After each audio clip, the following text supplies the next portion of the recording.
Assalamualaikum warahmatullahi wabarakatuh. Halo semua, perkenalkan nama saya Siti Lailatul Nur Fadila dengan nomor NPM 250320101069.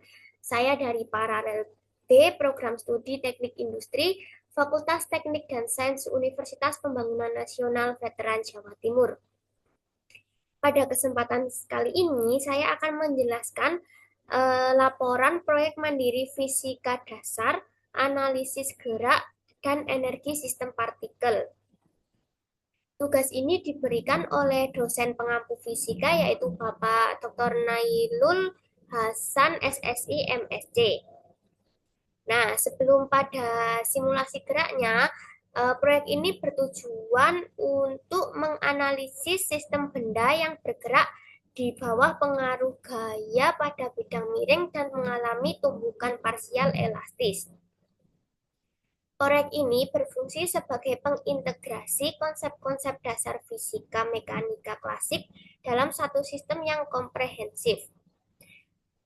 Gerak benda di bawah pengaruh gaya dapat dijelaskan melalui hukum Newton 2 yang menyatakan bahwa percepatan benda sebanding dengan gaya neto yang bekerja padanya dan berbanding terbalik dengan masanya. F sama dengan MA. Pada bidang miring, komponen gaya gravitasi yang bekerja sepanjang bidang adalah F sama dengan mg sin theta, dan bila terdapat gaya gesek kinetik, besar gaya gesek adalah F sama dengan koefisien gesek dikali mg cos theta. Dengan demikian, gaya resultan sepanjang bidang menjadi F total sama dengan mg sin theta dikurangi dengan koefisien gesek kali mg cos theta yang menyebabkan percepatan konstan. Untuk energi kinetik benda digunakan rumus EK sama dengan setengah mv kuadrat, sedangkan energi potensial gravitasi adalah EP sama dengan mg kali H. Untuk energi mekanik sistem merupakan jumlah dari EK ditambah EP. Dalam sistem ideal tanpa gesekan, energi mekanik bersifat konstan. Namun, pada sistem yang nyata dengan gesekan, sebagian energi mekanik berubah menjadi energi panas.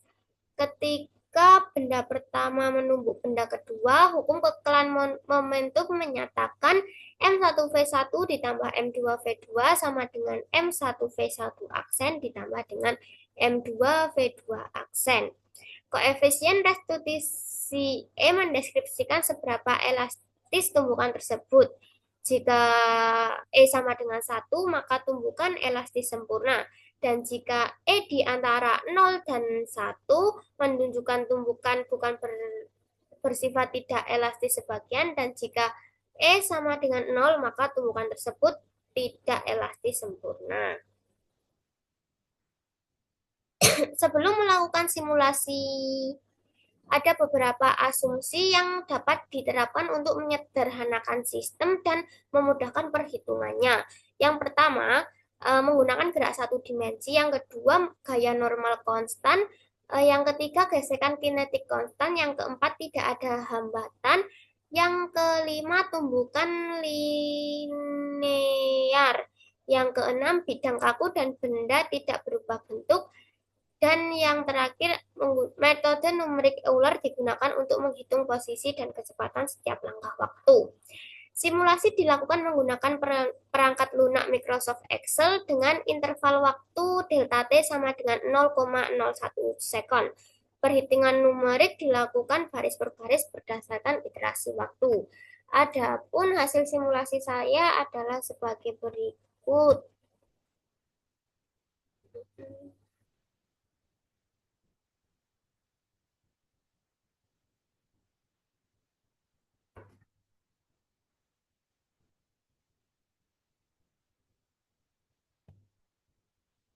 Nah, sebelum lebih lanjut mengenai simulasi yang dilakukan, ada beberapa parameter yang diperhatikan, yaitu nilai X, Y, Z menggunakan 3 digit NPM terakhir. dengan NPM terakhir saya itu 0, 6, dan 9. Eh, Nilai A merupakan X ditambah 1, terus nilai B merupakan Y ditambah 2, dan nilai C merupakan Z ditambah dengan 3. Adapun parameter massa benda pertama dilihat dengan nilai A ditambah dengan 1, massa benda kedua nilai B ditambah dengan 1. Untuk sudut bidang nilai C per 2 ditambah dengan 20. Koefisien gesek nilai A per 2 ditambah 1 dikali dengan 0,05. Kemudian tinggi awal benda dengan nilai 0,1 A ditambah dengan 1. Dan kecepatan awal benda adalah 0,2 B ditambah dengan 1. Serta waktu simulasi total adalah C per 2 ditambah dengan 5. Untuk koefisien restitusi adalah 0,79. Percepatan gravitasi diasumsikan sebagai 9,81. Selisih waktu adalah 0,01 second dan panjang lintasan maksimum dapat dihitung dengan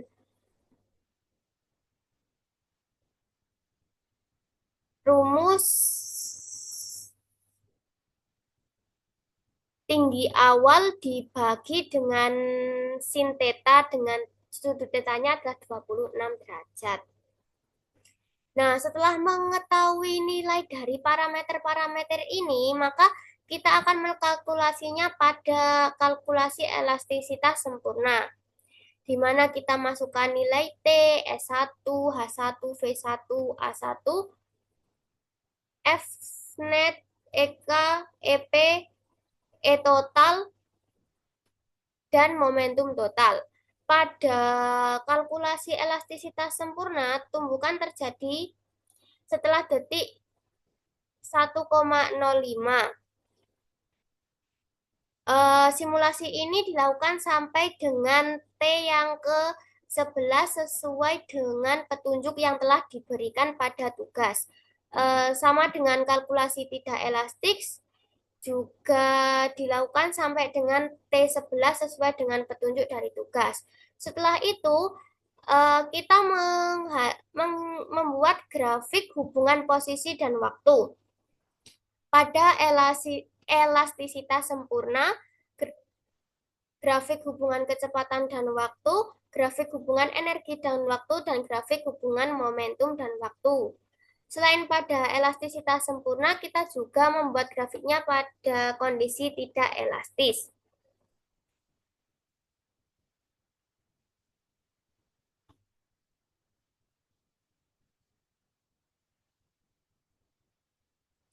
Berdasarkan hasil simulasi ini, gerak benda satu di atas bidang miring menunjukkan peningkatan posisi dan kecepatan seiring waktu hingga mencapai dasar bidang dan mengalami tumbukan dengan benda dua. Grafik posisi waktu dan kecepatan waktu menunjukkan perbedaan yang jelas antara tumbukan elastis sempurna dan tumbukan tidak elastis.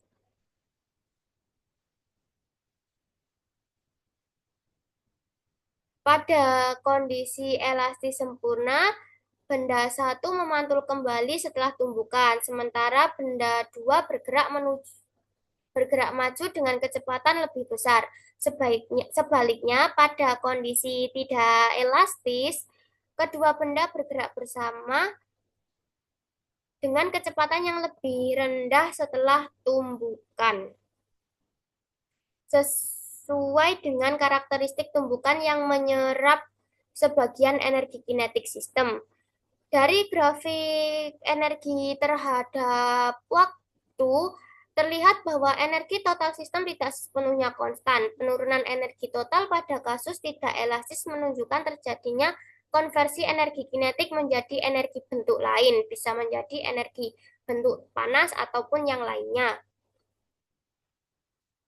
Namun, pada tumbukan elastis sempurna, perubahan energi mekanik relatif kecil dan total energi sistem sebelum dan sesudah tumbukan hampir sama, menunjukkan bahwa energi kinetik sebagian besar terkonservasi.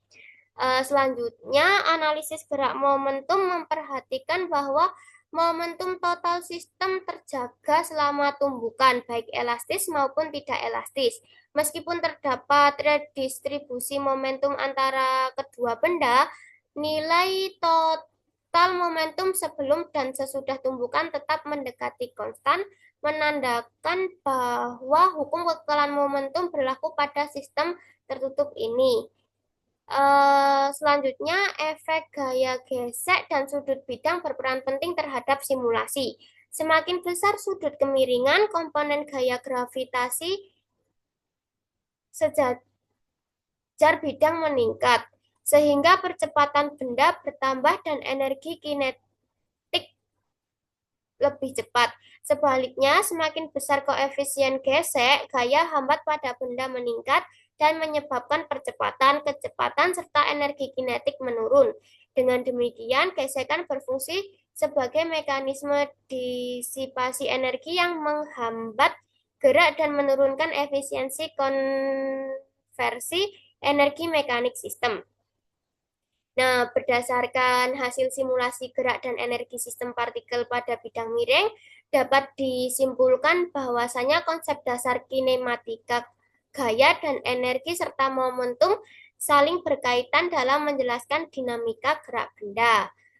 Cukup sekian dari saya. Mohon maaf apabila ada kesalahan kata maupun kalimat. Saya akhiri. Wassalamualaikum warahmatullahi wabarakatuh.